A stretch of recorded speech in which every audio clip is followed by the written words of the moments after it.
2 weeks ago, we began a journey with Jesus to Jerusalem towards crucifixion. And we began this journey with Jesus on the mountain with James and John, where Jesus was transformed. We also learned in that scripture that when he was on that mountain, 2 people came and be with him.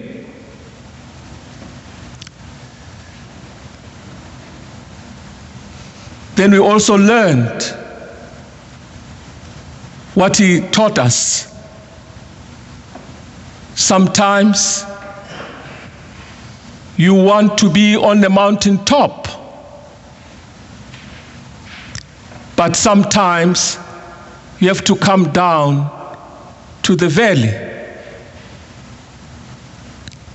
And we learned what Jesus was teaching us, that we have to be in the valley, because in the valley you need more compassion. In the valley, you need to extend your hand to help others. In the valley, you need to mourn with those who have lost loved ones. And Don Langford this morning reminded us that in the valley, there's a lot of things that happen. 50 people were killed senselessly. And of course, 157 died on a plane crash.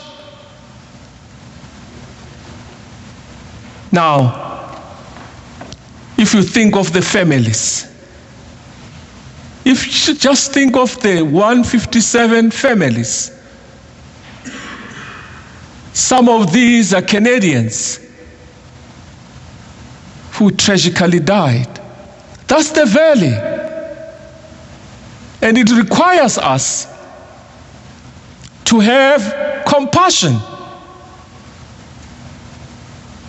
It requires us to love and to care and to go all out to support.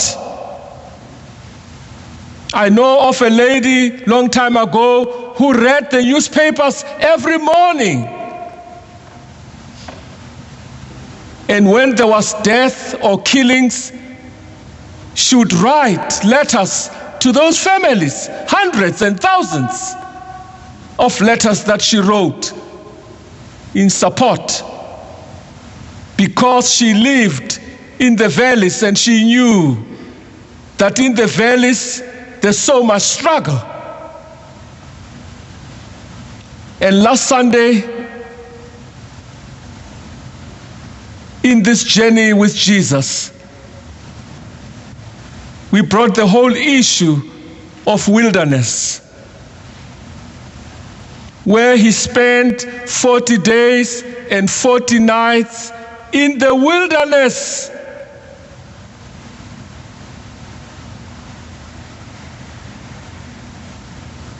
Tempted, as the scripture says.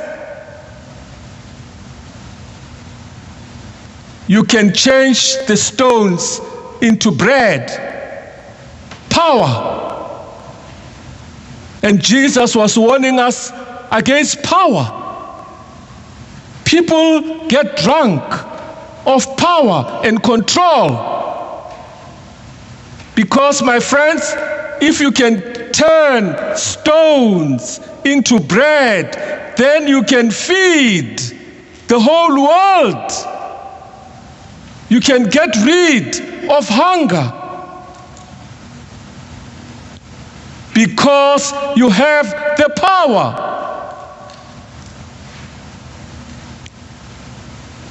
And Jesus is warning us about power and control. Then we heard that in that temptation, he was asked to jump from the pinnacle of a temple. Just jump. Because your God will send angels to catch you. Again, Jesus is teaching us, don't tempt the Lord.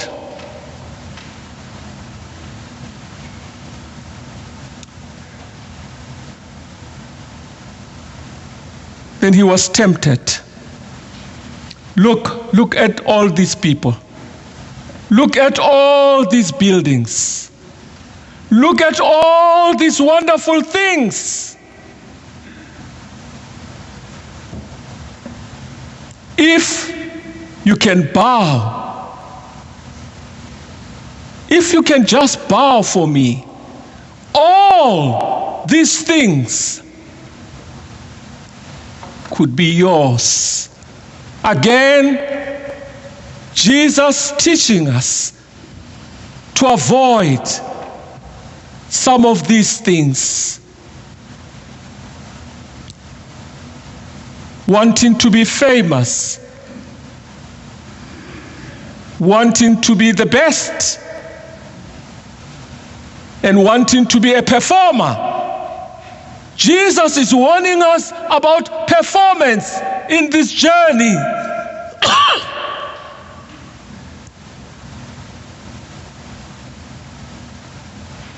Now, this morning,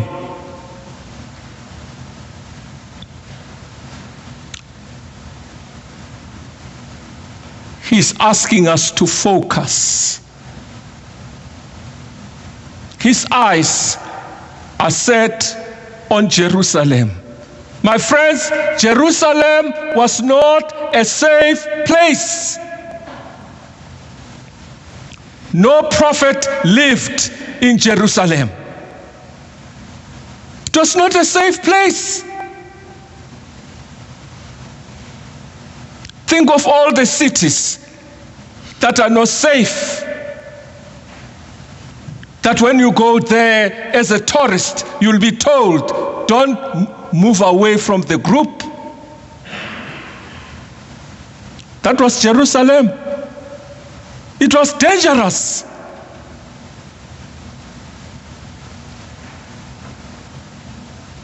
And the priests and the Pharisees come to him and say, look, don't even try it.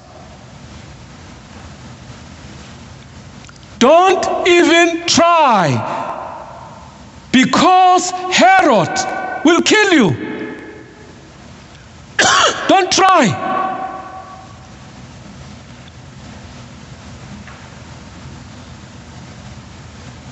And Jesus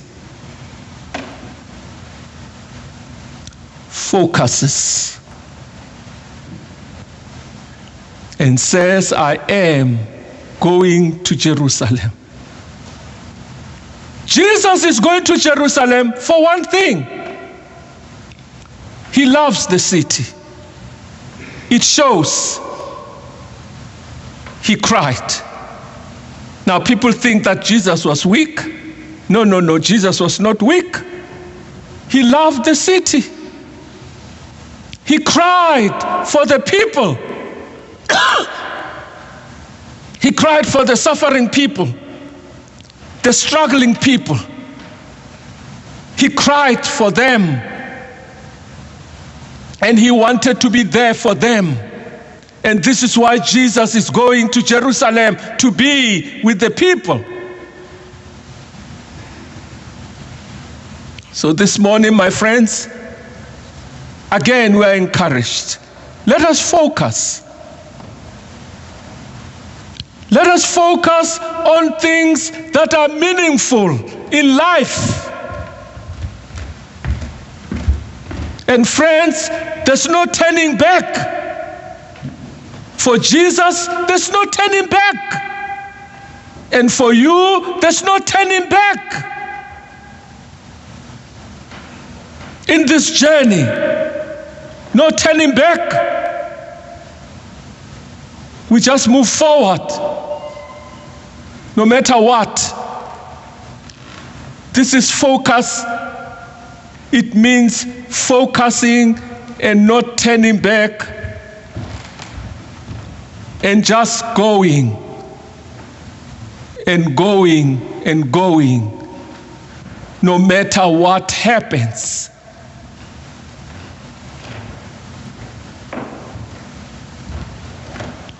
And the focus for Jesus, for setting his eyes on Jerusalem, is because Jesus loved the people of Jerusalem. Even at one time, Peter said to him, please, don't talk this way. When he says the Son of Man will be killed, don't talk this way. Move away from that subject. And Jesus strongly said to Peter, step away, devil, because you want to change my focus.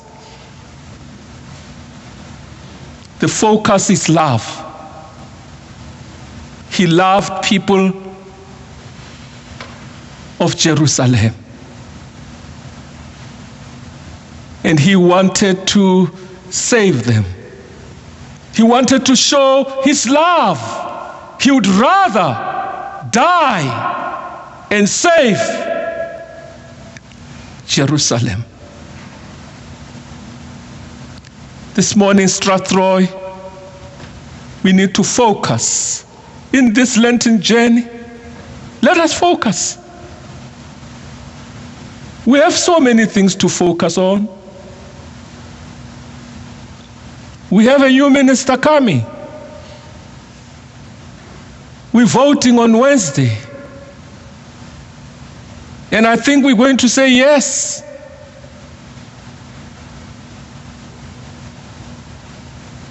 And we need to focus on making this new ministry successful.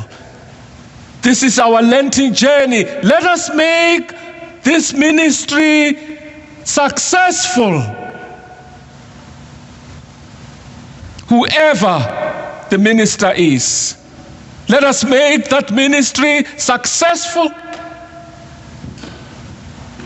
Let us show the community and show the United Church of Canada that Strathroy United Church is a compassionate church. It's a loving church. It's a kind church. Look at the things that we're doing. Victoria Tea, and they didn't invite the minister?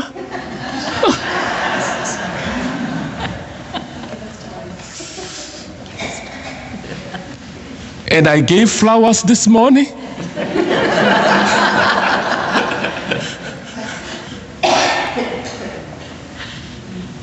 We need to focus and make this ministry successful. When I live in my little place where Caroline and I are going to decide to go, I just want to read wonderful things happening here. Look at the things we're doing. Oh, kids club. Have you ever thought we might have a kids club which will meet once a month? Did you believe that we might have Kayla Bedard who can come and do this for us? So Strathroy United Church is touching our community. Did you believe that tomorrow on the 18th, we have NEF in this church and we'll have over 40 young people come and run around this church?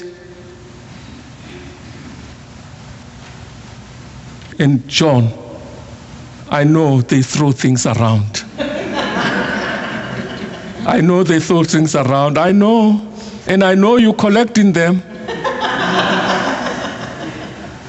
But can you imagine 40 of our young people in this community coming to this church and finding freedom and love? Focus! This is our journey.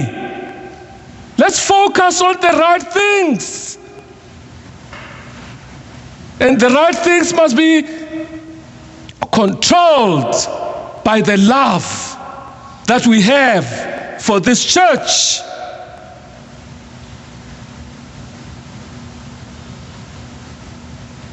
The love that Jesus had for Jerusalem pushed him. So the love that we have for Strathroy United Church must push us.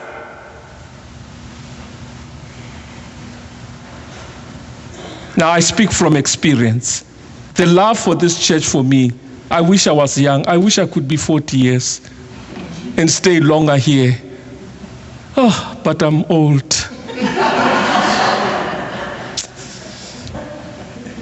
It's painful to be 70. You know, it's painful to be 70. You know how painful it is? I'll tell you why it's painful to be 70. You take your toothbrush, you place it on the sink, you go to the bedroom, you come back, you don't know where you put the toothbrush.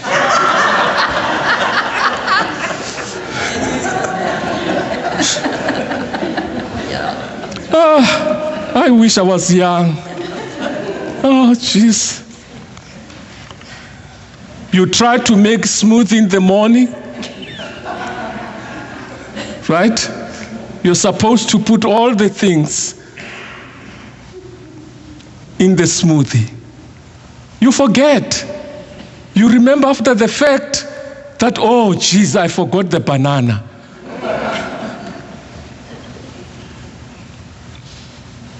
But Strathroy, I'm encouraging you this morning.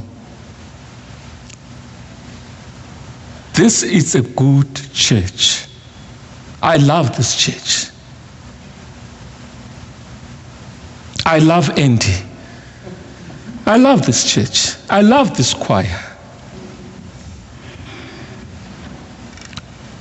So next Wednesday at 6:30, don't light the candles at home, because we'll be lighting the last candle here in this church.